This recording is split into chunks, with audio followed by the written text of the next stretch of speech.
Good afternoon, good evening, good day. Welcome. My name is Nikki, coming to you live from New York City. I am the business coach and trainer and CEO and founder of the Diva Speak.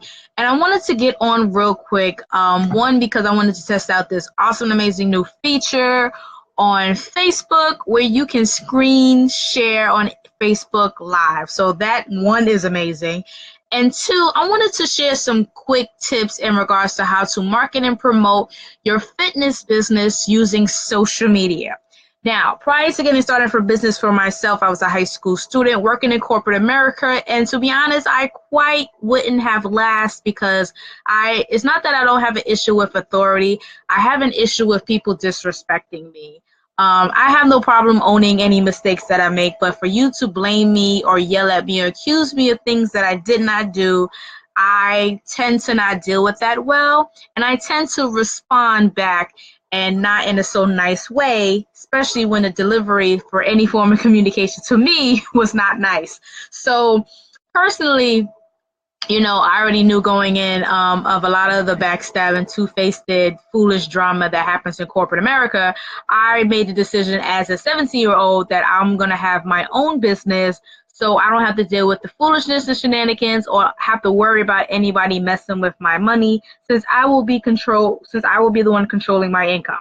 So here we are, I want to say 15 or so years later. I don't even know. I can't even do the math off the top of my head. Let me find out.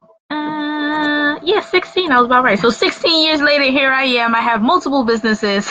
Not only am I a business coach and trainer and entrepreneur, but I also am a owner of a fitness company as well as a fitness instructor. And I also have a few direct sales companies that I run, own, and operate. So I am the Jane of all trades in these streets. So real quick, I wanted to share with you, to all the fitness instructors that's on this page, about how to promote your classes using social media. First and foremost, you have to figure out what platform you want to promote on. Personally, I feel Personally, I feel Instagram is one of the top accounts to use, mainly because it's easier to get leads, it's easier to get exposure, it's easier to get people to follow your page depending on the type of post that you share, and it's easier to get customers to actually buy your products and your services. And that has been from my experience. I still use Facebook, but what I do is I have an Instagram page, as you can see here.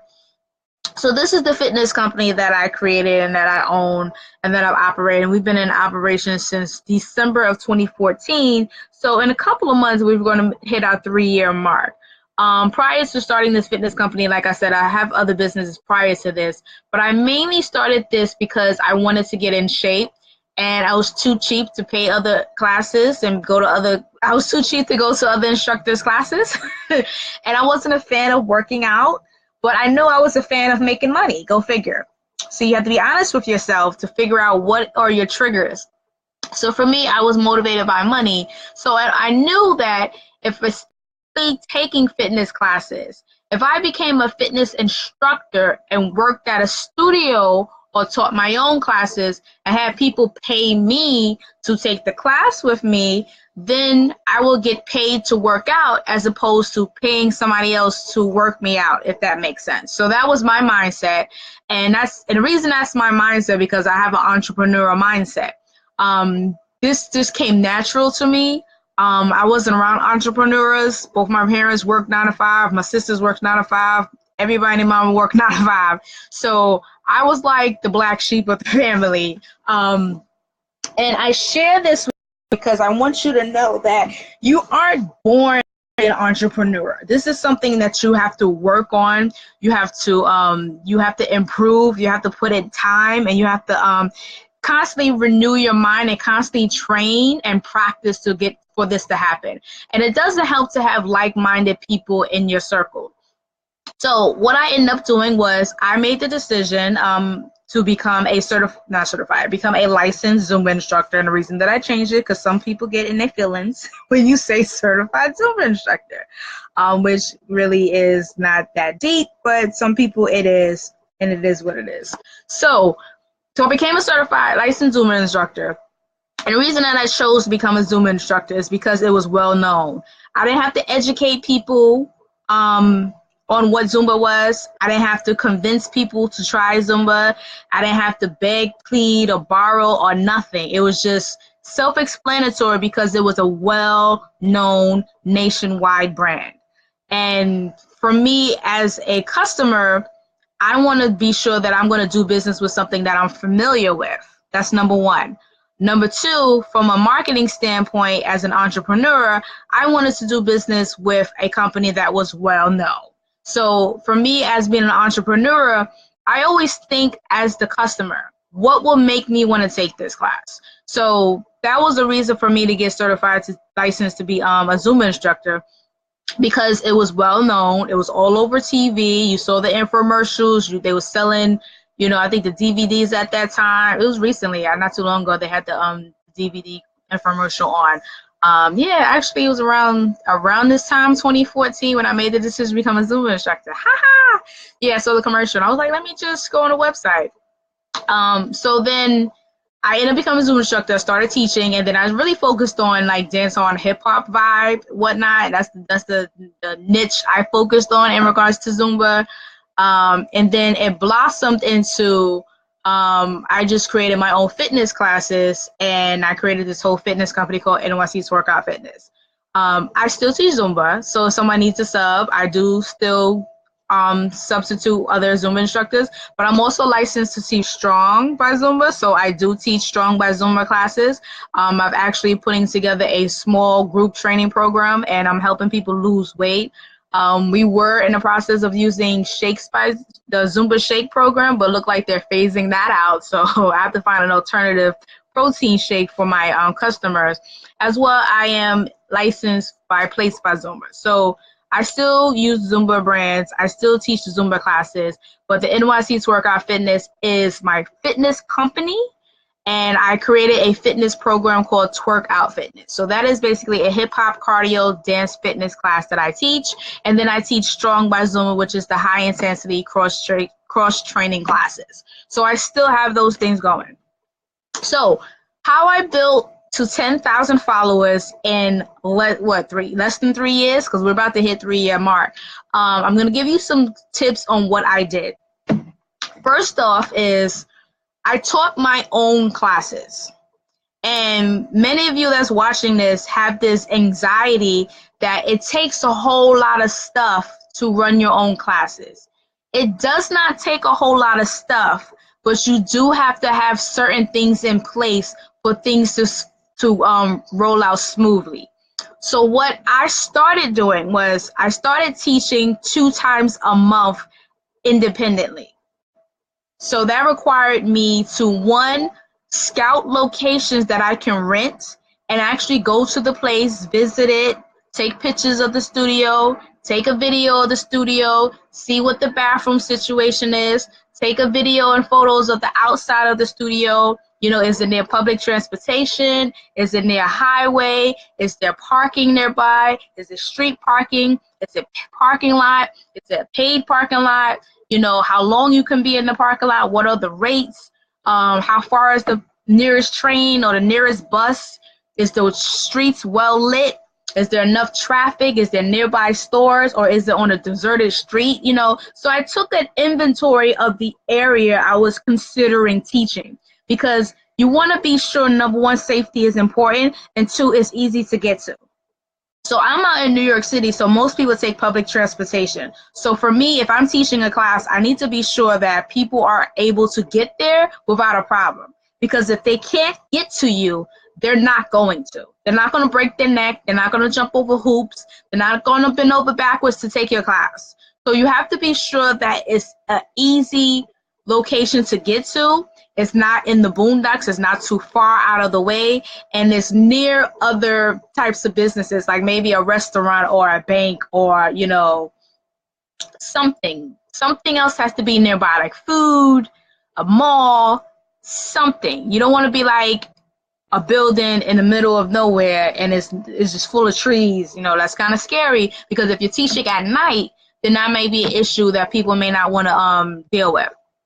So that's first and foremost, is look for locations and go to the location yourself and check it out. Do an inventory, take videos, take photos, and see what that's all about. Second thing you want to do is you want to pick out dates that you want to teach your class. And the reason that I say you should start teaching you should start teaching your own classes independently, because this is where the bulk of the money comes from. You don't have to do 2 times a month. You can do 1 day a month. I'm not saying quit your job teaching at your gym or studio, wherever you're teaching at. But what I'm saying is you need to be able to at least host your own events. Even if it's 1 time a month, on a Saturday or a Sunday, whatever day works best for you. It could be a Friday or Thursday. You have to figure out your schedule and, see what fits in your life. But pick at least 1, if not 2 days a month that you're going to teach classes independently. If you haven't taught any classes independently, start with 1 day a month, because that way you're not worried about, oh, how am I going to pay for the studio, or what if nobody shows up? You don't have to worry about that, because you have 4 weeks to prepare. Now, if 4 weeks have come and gone and nobody came to your class, then I'm sorry to say it's you, because you didn't do the work to get people to the studio. There's no reason you should have 4 weeks to promote an event and nobody shows up. That's just, I'm being honest. I don't care if you got experience or no experience. You have 4 weeks to advertise this. There's no reason nobody should show up. The next thing you want to do is you want to have some type of online account that's going to accept registration. And when I mean accept registration, I mean people pay you money on the internet. Are you tracking? This isn't a cash and carry. This is not, oh, pay when you get there. No, because what happens is when people make a commitment financially, they're more likely to follow through and take the class as opposed to no showing. Now, if you do cash and carry and you say, hey, well, just pay me when you get here, something can come up. Somebody can get sick. Someone could wake up late. Someone can then charge their phone and it died. Somebody that missed breakfast. Somebody missed the train. Somebody's shoes was lost. Somebody's clothes was wrinkled. Maybe they forgot to do the laundry. Something's going to come up. It could be like, I sneezed wrong and I didn't like how that sneeze sounds, so I'm not going to show up. Whatever it is, people make up the funniest things in the world to justify not doing something. So if you're offering a cash and carry fitness class and you say, hey, go ahead and pay when you get here, yeah, what's going to happen is something's going to come up and they're not going to come. And then that's how you have a no-show rate. That's how you have a high no-show rate. And then now you have anxieties and worry about how you're going to pay for the studio because you was hoping to at least cover that cost, right? It has happened. So rule number 1, do not offer cash and carry classes. If people want to pay cash, then you increase your rates at the door. But you need to have an online platform to pay for. You need to have an online platform for people to register for your classes. So I'm going to type in a comment.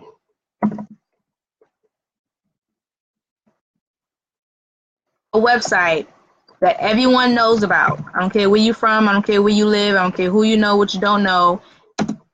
Everybody and their mother know Eventbrite.com. You go create yourself a free account. And then once you create a free account, then you go ahead and put your event on the website. You're going to put the event on the website. And what you're going to do is you're going to make sure that you have your attendees pay the processing fees on top of the event registration fee for your class. So you're going to have 2 types of prices for your class. You're going to have an early bird rate, and 3. You're going to have 3 prices for your classes. You're going to have an early bird rate, which means people have until 3 days or 5 days, it's up to you, before your class to pay the early bird rate. Once that day has passed, then the price will increase online. And you can set this up on Eventbrite, meaning you can schedule certain prices to only be valid from X, Y, and Z time to X, Y, and Z time. Outside of that, it's not going to be valid. It's going to be like offer ends. So after the up to 3 to 5 days leading up the date of your class, you're going to have a different price, which is going to be the late registration. So that's late registration. So it's a higher cost for people to register for your class late as opposed to them registering early. And the reason being is because what it does, it causes people to make a decision ASAP rather than procrastinate. Because people tend to wait to the last minute anyway. So 3 prices: early bird rate. You have until 3 or 5 days before the date of your class to qualify for the early bird rate.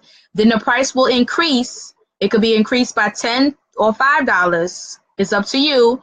The price will increase. I usually do like $10 higher than what I charge for the early bird rate because it forces people to make a decision on the spot.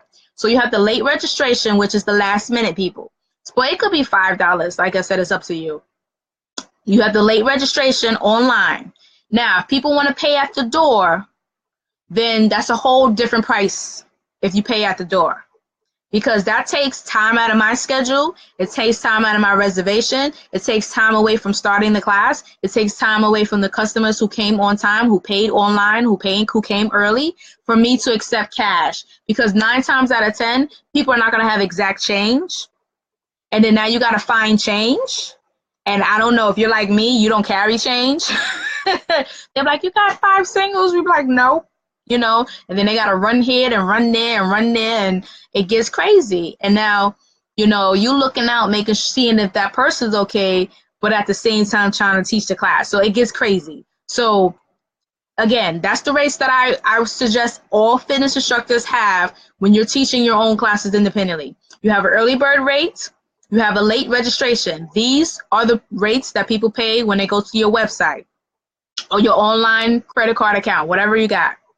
I don't care what you use. And then you have the at-door rate, which means if they pay on the spot, you come into your door, say, hey, I didn't register online. Can I pay at the door? Sure, it's $30. Something like that. So my rate says early bird is $16, late is $25.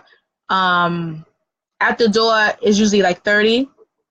Something like that. So I'm just giving you an idea, ballpark of what I do. And I do that because it encourages people to pay early and encourages people to pay online. So when people pay online and they pay early, I know at least if I didn't sell out the class, I know at least I will have enough people registered to cover the cost of the rental of the studio. Because that's really first and foremost, making sure the studio reservation is covered. So that's why you do online registration, because people can register online. You get access to the funds within a certain amount of time, and then you can go ahead and use that money to pay for the studio, or at least pay yourself back for the cost of the studio. And then anything outside of that is pure profit. Is this starting to make sense? So Eventbrite is a free website that you can use to not only accept registrations for your event, but it also allows your registration to show up in the public directory. So if anybody's looking, and if anybody's searching for any classes, they can run into yours during the directory and they can sign up. So it's like a platform to advertise as well as a platform to accept registration. So back to using social media. If you noticed on this fitness page, there is a link here and it says, this is the link, boom. This link goes directly to my registration page, which means if customers want to take a class with me, they'll click this link and they'll take them to the Eventbrite page, take them to the MindBody page, and take them to Square.com, whatever you have. It doesn't matter what you have at this point. Let me see if I can put that link in too. That's another platform that you can use, and that's going to be a separate training. I'm going to put this link. Oh, where's the link? I'm going to put this link in the comment. Paste. So you can also use this link too to create a free account to accept online payments for a class. So with square.com, it's no monthly fees. It's free, so there's no excuse. Number two, you get a free card reader. So that means if somebody wants to pay with a credit card on site, you pull out that card reader, you open the app on your mobile device, you swipe their card, you have them sign with their finger, you get paid within 24 hours. Bada bing, bada boom. Because people will try, oh, I don't got cash, I got a credit card at the door. And you don't want to be stuck on stupid like, oh, snap, I wasn't prepared. Because it happens, trust. So have yourself a Square account. Go ahead and click that link. You'll get access to the promotional code that will give you $1,000 in free processing fees, which means you don't have to worry about paying the credit card processing fees. So let me repeat. Square is free. What's somebody at the door? Square is free. There is no monthly fees. There is no processing limits. There is no quotas. Nada. You only pay the processing fees for the amount that you charge. So, again, you can accept credit card payments via your app using Square. So if somebody wants to pay on site with a credit card, you have that. The second thing that's good about having the Square account is that you can set up an online store. So they have something called an e-commerce store. Basically, you just post a picture, you put a description, you put up the price, and you save it, and customers can buy a ticket to your event through Square all by themselves, and you'll just get an email, hey, somebody registered, the payment will be in your account within 24 hours. You know what I mean? So that's a second way for you to accept payments online to teach your fitness classes. So when you're setting up your social media accounts, you want to make sure you have that link inside the description of your social media page. So if anybody runs into your Instagram page or your Facebook page, they can click on it and they can register for your classes, which will go into your bank account within 24 hours if you have a Square account. And with Eventbrite, the money will be in your account, I would say like either 2 weeks after the payment was made or a week after the event is over, one of the two. So that is one quick tip in regards to how to generate income and promote your fitness classes using social media is to, one, have a link and some type of credit card merchant account that's going to accept payments online. So you don't have to deal with emailing people, DMing people, sending them invoices, all that craziness. It's just they click, they register, and they go. So the next video, we're going to talk more about what type of images and posts to put on your page, as well as talking about how to get people to your page and how to get them to follow you. So if you enjoyed this video, please write your feedback in the comments below. If you have any questions, please write them in the comments below so that way we can address them and talk about them in the next video. So till next time, enjoy the video, tell me your feedback, and I shall talk to you soon.